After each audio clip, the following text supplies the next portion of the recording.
It was a dire warning from the architect of Arizona's Medicaid expansion. You can't kill people to balance your budget. You just can't do that. We got to cut spending somewhere somehow in order to get our balanced budget back. But it's not going to happen with Medicaid. Even Jan Brewer, who is the former Republican governor of Arizona, is blowing the whistle, sounding the alarm on what is going on with the budget Republicans are advancing this week. This is a budget that calls for $1.5 trillion with the T dollars in spending cuts, which would inevitably hit the social safety net programs that millions of Americans rely on. I'm talking Medicaid, Medicare, and Social Security. Beginning yesterday and going into today, Democrats have been protesting. Outside the Capitol on Sunday, Democratic Senator Cory Booker and House Minority Leader Hakeem Jeffries held a more than 12-hour sit-in protest, along with supporters, religious leaders, and fellow lawmakers who spoke out about the impact of the proposed Republican cuts. What's happening right now is not just happening in our urban areas. It is happening in our rural areas in a big way. They are dependent on these food programs and SNAP. And the farmers that produce the food that goes to the schools, that goes to the school lunches, that goes to the SNAP programs are just hanging on an edge. Among the lawmakers who attended the sit-in was Senator Amy Klobuchar, a Democrat of Minnesota, and she joins me now. I will note, as the protests continue today, Reverend Barber and other clergy were praying in the Capitol Rotunda, and he was removed from the Capitol Rotunda. Police surrounded Reverend Barber, and they expelled everyone, including the press, from the Rotunda to presumably arrest them, according to this report on social. We did reach out to Reverend Barber. He confirmed that he was removed from the Capitol Rotunda and arrested. I will note he's out now, folks. We talked about this energy at the top of the show that we are seeing from not just Democrats, but people all across the country, clergy, elected folks, non-elected folks. I was really struck by the 12-hour sit-in on Sunday. And a lot of the reporters were at brunch, post-White House Correspondents' Dinner, but I saw it on streaming. It was everywhere. How did you come to find your way to the steps? Well, you know, Senator Booker and Leader Jeffries, this was their idea, and they brought people together. And it wasn't just electeds, but when I heard about it, I'm like, okay, I'm going over there. And I think that's what a lot of people do, because I was really surprised. Families on bicycles, people that just heard about it, that were streaming it. And I think that's a kind of grassroots attention we're seeing across the country. I think early on, people were shocked by what was going on. They were, of course, saddened. They still are.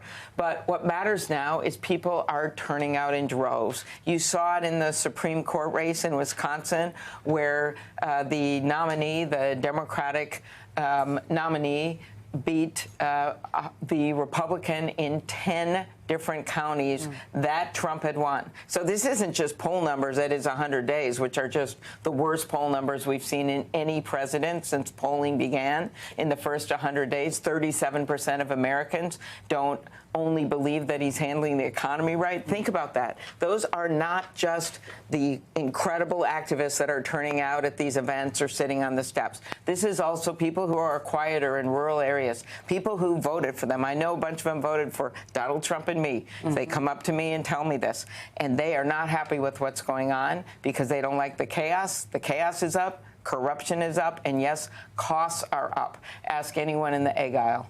You know, it strikes me that sometimes, you know, people say $1 trillion is a lot of money. And it's like, oh, my God, where are the cuts coming from? What does this mean? And it means cuts to Medicaid. It means cuts to Medicare. Like, people are going to feel this. And you dovetail that with what's happening with the tariffs. And it doesn't seem that any relief is actually coming anytime soon. And I was struck by what you said on the Capitol steps in rural areas. And we were talking off camera. And I'm like, what do people farm in Minnesota? Because, you know, I'm from Nebraska. And you said they do everything. And the soybeans are a key part of it. That's right. I am thinking about if the farmers can't sell their soybeans, what does that mean for the people that they employ, not just those farmers? What does it mean for the restaurants that can't import the... Exactly. What is really... Grocery stores, small grocery stores. What's the impact really going to be? Let's just look at this perfect storm that's happening right now. You already have grocery prices up in his first 100 days.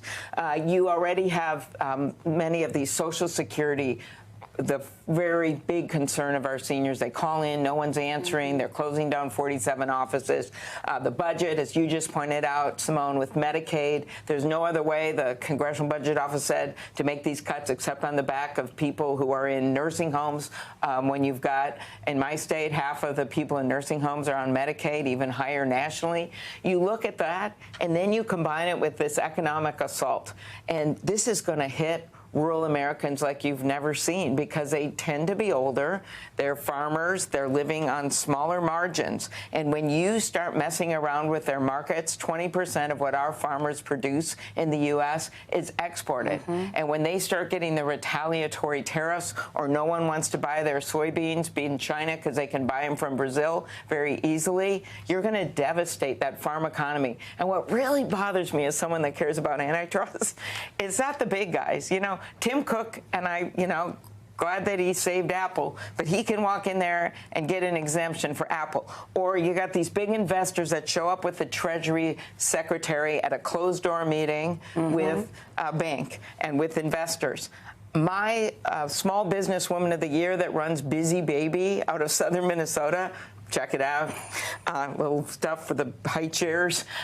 She didn't get invited to the White House or the investment banker thing at J.P. Morgan. She didn't get invited. So you have the people who are going to be the roadkill are the consumers. It's the people that don't have the safety net. It's the smallest businesses. It's the small farmers. And that's what you're already starting to see happen. Yes, it matters for the biggest stuff and the economy, but it's really going to hurt the small people first. The small folks. And we're almost out of time, but I have to wonder, I'm concerned about the potential for nefarious activity around the elections in 26, not just in 2028, but 26 specifically, given what we are already seeing happen. You are a former prosecutor.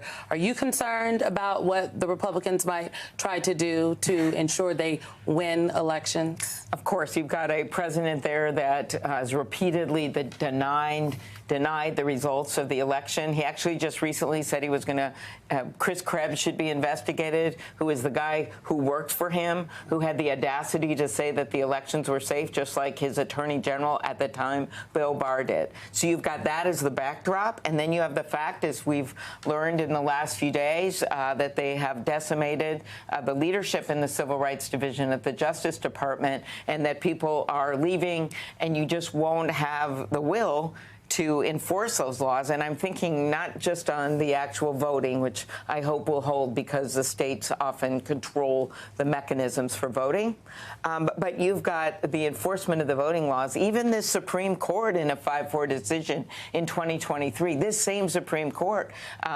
voted against racial gerrymandering on a 5-4 vote.